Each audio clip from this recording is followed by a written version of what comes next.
ఇంకొకటక్క ఇప్పుడు ముందు నన్ను కోసిన డబ్బులు లేవు అన్నవాడు ఇప్పుడు గాంధీ కుటుంబానికి 10,000 కోట్లైన ఇస్తాం మేము అని అంటున్నాడు. ఎవరు సొమ్మిస్తాడు? ఇప్పుడు రెండు మా సొమ్ము, మన సొమ్ము, మన తెలంగాణ సొమ్ము. ఇప్పుడు అన్ని బఫర్ జోన్ అని చెప్పేసి ఎఫ్టిఎల్ ల్యాండ్ అని మీరు చూసినట్టయితే పేదవాళ్ళు మిడిల్ క్లాస్ వాళ్ళని టార్గెట్ చేస్తున్నాడు. మళ్ళీ ఎందుకు వీళ్ళ అన్న తిరుపతి రెడ్డిని టార్గెట్ చేయలేదు? సంవత్సరం అయిపోయింది, దగ్గర దగ్గర సంవత్సరంన్నర కానికి వస్తుంది. ఆయన ఉన్న బఫర్ జోన్ లో ఒక ఇల్లు కట్టుకున్నాడు. ఆ ఇల్లుని ఎందుకు గొలుస్తలేడు అంటే నీ వాళ్ళకు ఒక న్యాయం. ఇంకోటి లోపల సెటిల్మెంట్లు అన్ని చేస్తున్నాడు. ఇప్పుడు మన ఎవరు బిల్డర్లే గాని మన కంపెనీస్ ప్రతి ఒక్క ఇండస్ట్రియల్లే గాని అన్నిటి దగ్గర బ్లాక్ మెయిల్ చేసి మొత్తం మూటలు కట్టిండు. ఇప్పుడు ఢిల్లీకి ఏంది 62 సార్లు ఏమో పోయిండు. 62 సార్లు 62 మూటలు అప్పచెప్పిండు. ఇక మిగతావి ఏమన్నా ఈ 2 ఏళ్ళు కూడా నువ్వు ఉండాలంటే మూటలు తేవాలా.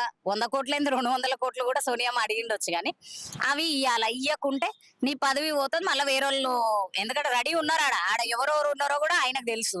ఇక ఆయన సీటు మీద కూర్చొని గట్టి పట్టుకొని ఇది నాదేనా అన్న కాన్సెప్ట్ లో ఉన్నాడు పాపం. ఎందుకంటే కాంట్రాక్ట్ బేసిక్ ఉంటది. ఆ కాంట్రాక్ట్ ఎప్పుడు ఒక్క సిగ్నేచర్ పెట్టి సోనియమ్మ తీసేస్తుందో అన్న భయంతో ఉండి ఈ మూటలు అప్ప చెప్తేనన్నా కనీసం నాకు అడ్జేస్తారు అన్న చెప్పి అదే ఇప్పుడు మొత్తం దేశంలో ఎక్కడ కాంగ్రెస్ ని చీగొడుతున్నారు. ఇప్పుడు తెలంగాణలో అమాయకమైన ప్రజలు ఎన్నుకున్నారు. సిటీలో ఎవరు ఎన్నుకోలే. ఈయన మొహం చూసి అయితే అసలు ఎన్నుకోలే. అక్కడ ఏందంటే కేసీఆర్ గారే ఇంత ఇస్తున్నారు. ఈయన కళ్ళబుల్లి కబుర్లు చెప్పిండు, తులం బంగారం అన్నాడు. ఎవరికన్నా ఆశ ఉంటది. అమాయకమైన ప్రజలు వీళ్ళని ఎట్లా చీట్ చేయాలి, ఎట్లా మోసం చేయాలనేది ఆయనకు వెన్నతో పెట్టిన విద్య. ఎట్లా చీట్ చేయాలని చెప్పేసి ఈ రకంగా తులంబంగా. ఇంకోటి ఏంటంటే అసలు రాను అనుకొని ధనధన అభయాలు ఇచ్చేసిండు. వచ్చినాక దీన్ని ఎట్లా అనుభవించేది ఏం లేదు. నేను, నా కుటుంబము, సోనియమ్మ కుటుంబం, ఈ ముగ్గురము మేము అనుభవిస్తే చాలు. సీనియర్లను కూడా పక్కన పెట్టి సీనియర్లకు ఒక వాల్యూ ఇవ్వకుండా కరుడు గట్టిన నాయకులు ఉన్నారు కాంగ్రెస్ లో. అటువంటి నాయకులు పక్కన పెట్టి భజన బాప్తిలు ఉన్నారు. ఒక అర్థం లేని దయాకర్ ఒక ఆయన ఉన్నాడు. ఆయన ఎవరు బల్పు వెంకట్ అంటాం. ఎందుకంటే బల్పు మాటలే మాట్లాడతాడు. ఏది ఉన్నా గానీ మీడియం కూడా మాట్లాడతాడు. ఇదే బల్పు వెంకట్ స్టూడెంట్స్ దగ్గర పోయి మాట్లాడమని ముఖం ఉంటే తొక్కి అదే రాళ్లతోడు కొట్టి చంపుతారు.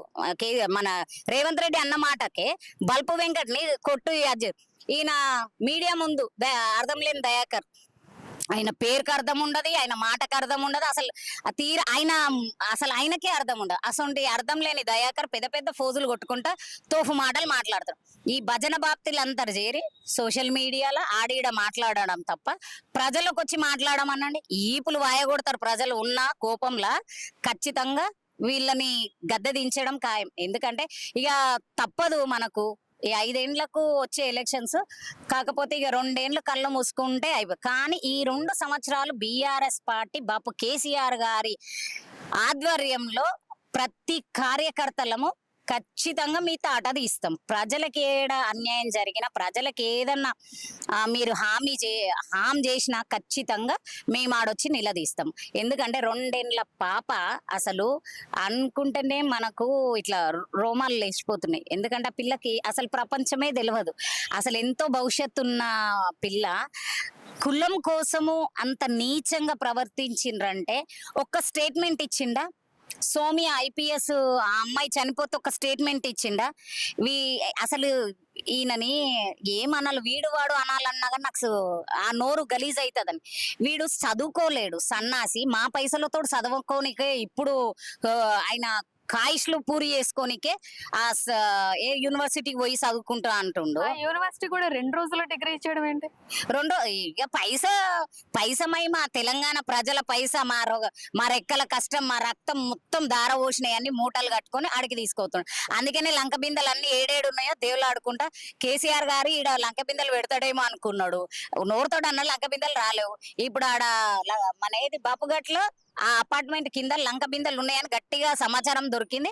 ఆ లంక బిందెల కోసం అపార్ట్మెంట్ గులగొట్టి ఆ 500 మంది కుటుంబాలను రోడ్డు పాలు చేసి ఆ లంక బిందెలు నా సొంతం చేసుకోవాలా, గాంధీ గారి కుటుంబాన్ని ఆదుకోవాలని అనుకుంటా. గాంధీ గారు కూడా ఇది ఆశించరు.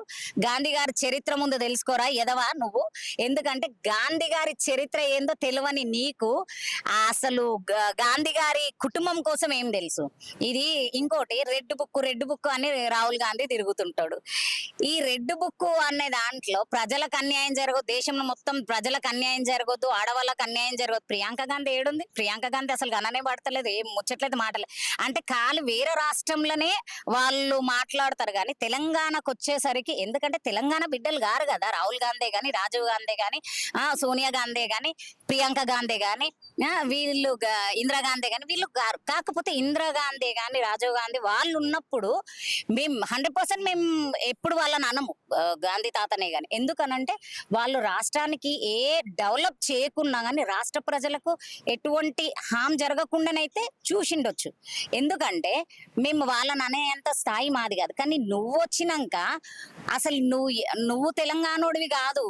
ఇప్పుడు ఉన్న వాళ్ళు కూడా తెలంగాణ వాళ్ళు గారు. తెలంగాణ నొప్పి ఏందో మీకు తెలియదు, తెలంగాణ బాధ ఏందో తెలియదు. ఈ తెలంగాణకు బాధ, ఈ నొప్పి ఏందో తెలిసిన ఏకైక నాయకుడు కేసీఆర్ గారు. ఆ కేసీఆర్ గారికి తెలుసు కాబట్టి ఆ రోజు సావు నోట్ల తలబెట్టి నేను సద్దునో తెలంగాణ వచ్చునో అని ఆయన ఒక అడుగు ముందు వేసినందుకు మాటు వంటలు వేలాది మంది ఆయన ఎంబడి నడిచినందుకు ఈ రోజు ఈ రాష్ట్రాన్ని సాధించుకొని 30 సంవత్సరాలలో చేయని పరిపాలన, అభివృద్ధి ఒక 10 ఏళ్లలో ఇంత చేసిండు బాపు కేసీఆర్ గారు అంటే నాట్ ఏ జోకు. అటువంటిది ఇంకా ముందు కూడా మంచి చేద్దాం అనుకుంటాలకు దొంగ హామీలు ఇచ్చి ప్రజలను మోసం చేసి గద్దెక్కినావు. మళ్ళీ 70 ఏళ్ళ కిందికి తీసుకుపోయి రాష్ట్రాన్ని మొత్తం అల్లకొల్లం చేస్తున్నావు. నీకు అమాయకమైన ప్రజలు కాదు, ముందు నీ అన్న తిరుపతి రెడ్డిని ఇల్లు గులగొట్టు, అప్పుడు చెప్తాము నువ్వు నిజంగా రాజకీయ నాయకుడువా లేక అదే బ్రోకర్, ల్యాండ్ బ్రోకర్వి, అదే బ్రోకరీ పనులు చేసుకుంటా అదే లంక బిందెల కోసం దేవులాడుకుంటా తిరుగుతున్న నాయకుడివి.